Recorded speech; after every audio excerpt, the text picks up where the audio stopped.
Bom dia, bom dia, bom dia. Vocês estão bom? Bora? Obrigado, Pai.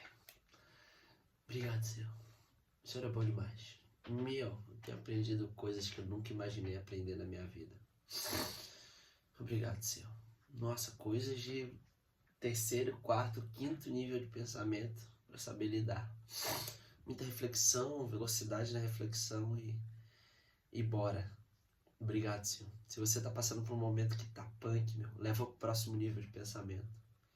Tá difícil ali, o que eu faço? Não dá pra fazer, não, leva pro próximo nível. O próximo nível vai ter resposta, se não tiver, leva pro outro. É contrassenso, mas você chega na resposta. Obrigado, Pai. Obrigado.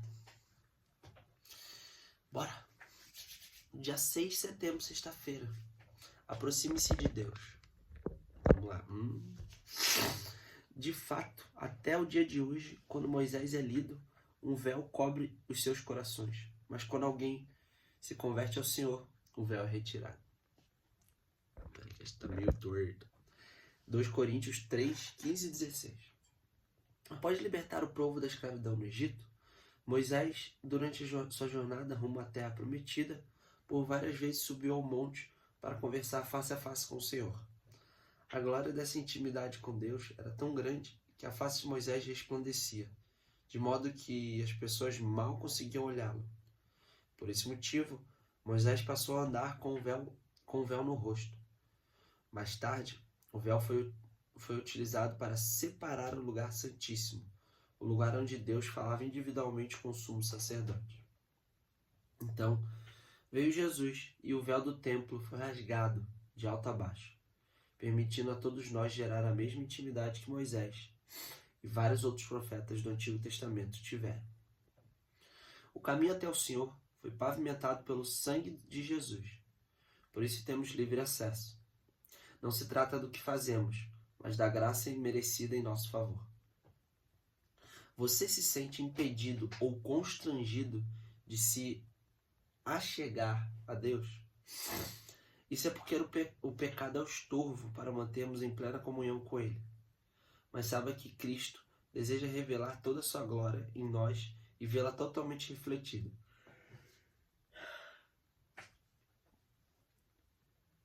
Rapaz, me perdi. De modo que todos os que nos cercam possam contemplá-lo. Para tanto, precisamos confessar os nossos pecados. Não se trata de confessar para o julgamento, para que o julgamento venha sobre nós. Entenda que em Jesus confessamos, por isso somos perdoados. Nele alcançamos a cura, então somos transformados e aceitos. Com isso, a paternidade de Deus é revelada. Enfim, de pecadores que nunca se julgaram merecedores de perdão, passamos a viver como filhos, cultivando perfeita comunhão. Você tem livre acesso a Deus e não precisa de interlocutores. A indicação de leitura é Tito 2 e 3 e a palavra-chave é aproximação. Legal, né? Engraçado que lendo esses textos assim, quando ele pergunta se você ou se sente digno ou se eu me sinto impedido ou constrangido de se achegar a Deus. Engraçado, eu nunca tive isso.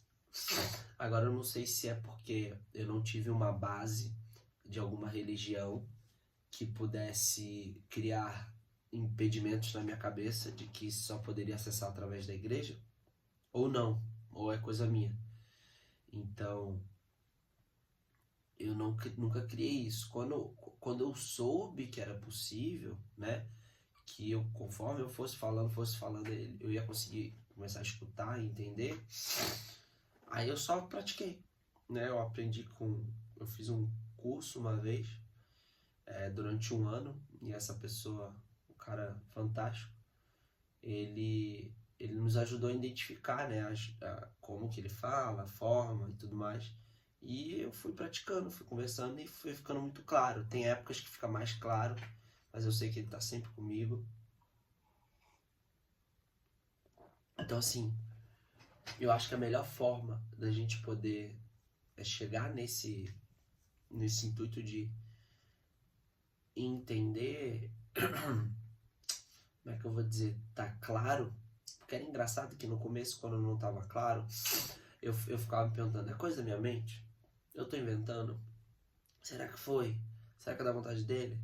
Só que eu só fui entender de verdade que era isso quando eu passei a estudar. Eu passei a saber o que ele procura para nós, quais as maneiras que ele age, de que forma, né? Através do quê? Do conhecimento, da leitura, do manual da vida, de pessoas que já têm o conhecimento, pessoas altamente profundas nisso, e emergir.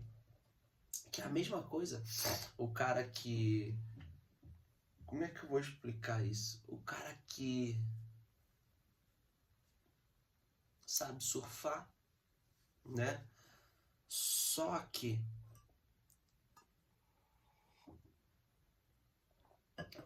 não tô conseguindo achar um bom exemplo, né? Mas bom, vamos seguir adiante. É o que ele diz, ó, você tem livre acesso a Deus, não precisa de interlocutores. Desde que Jesus veio à Terra, né? Ele mudou isso, né? Ele quebrou todo esse véu. Ele quebrou todas as... ele veio para causar essa revolução, essa mudança, né? Da forma como ele veio executar. É engraçado, não. Teve uma parte da... Eu não sei se é uma parábola, eu acho que é uma parábola, não lembro exatamente. Mas aí ele estava com os discípulos assim, e aí ele falou... os discípulos se perguntando por que eles, né, se não eram pessoas estudiosas, homens da lei. E aí ele falou que se ele quisesse, né, homens estudados e que estivessem altamente dedicados à vida deles desde o começo, desde novo para isso, tudo mais, que ele iria procurar essas pessoas, mas ele queria pessoas como eles. Não era à toa que eles estavam com Jesus. E para ele explicar isso, ele falou sobre os vinhos, sobre o vinho, né, o vinho novo, o vinho velho, o odre novo, o odre velho, né? Porque o que acontece? O que você faz quando você faz um vinho? O vinho no começo ele está fermentando, né? Ele está criando bolhas, né? Ele está fazendo todo o processo dele. Se você botar num odre, o odre era uma bolsa de couro, né? Que eles tinham na época, tinha tampa, e ela era costurada, né? Se você bota um odre, bota um vinho novo que ainda está borbulhando e se expandindo, né? Está criando bolhas, está fermentando. Se você bota um vinho novo num odre velho, ele vai esticar até que ele vai estourar. Por quê? Porque o couro velho, ele tem uma hora que ele não estica mais. Ele está enrijecido. Então o vinho vai fermentar, vai esticar e ele vai explodir. Então você coloca vinho novo em odre novo. Vinho velho, velho modo de dizer, vinho que já não está fermentando, no odre velho, que ele não estica mais. Então é aquele tamanho e foi. O que ele quis dizer com isso? Que para você causar uma revolução no bom sentido, né? A gente sempre, pelo menos para mim, quando você fala revolução, parece uma coisa ruim, né? Mas é o meu viés, né? Então o que acontece? Quando você coloca novos ensinamentos e novo jeito de ser feito as coisas, você precisa ensinar para pessoas que você não possa ensinar para as outras, mas você precisa ensinar para as pessoas que não estão presas àquelas regras, aqueles dogmas, aqueles tabus, para que ela esteja aberta a fazer, executar ou entender aquele novo ensinamento, que foi o que Jesus trouxe, um novo vinho. E se ele tenta ensinar isso para os homens da lei que eu digo, né, as pessoas da sinagoga e tudo mais, ia ser muito complexo, eles iam bater muito a cabeça para poder aceitar isso, porque eles estavam presos aos ensinamentos e às leis, né? Então, justamente ele foi nos apóstolos porque eram pessoas que ele já viu o potencial. Não que eles já eram da forma como ele queria, mas que ele via aonde que eles poderiam ir, porque ele enxergava o potencial dentro disso. Então ele colocou vinho novo em odres novos. Os apóstolos não estavam presos às leis, às regras. Eles sabiam os mandamentos, os 613 leis, né, que tinham lá. Sabiam os mandamentos, obviamente, estudaram a Torá, mas não estavam presos, eram pessoas da vida, estavam executando as coisas, pecavam, erravam, né? Tinham seus temperamentos.